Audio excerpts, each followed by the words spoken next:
Hello বন্ধুরা, দেখো আজকে এদিকটা গাঁথনি করছি।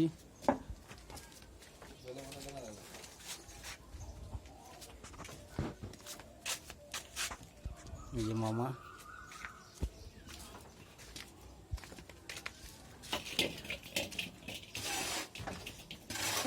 এদিকটা গাঁথনি হবে, তারপরে ওই দিকটা হবে ভাঙা দিকটায়। ওদিকে ভাঙা আছে, এগুলো ভরাট করা হবে। এই যে মামাকে দেখো মাল দিচ্ছি। আজ লেবার আসেনি, তাই মামা লেবারে কাজ করছে।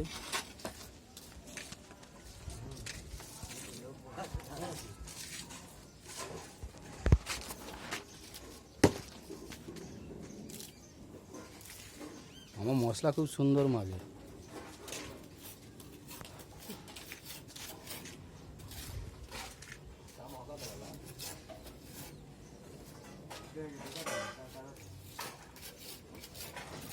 এদিকে তো সেন্টারিং হয়ে গেছে।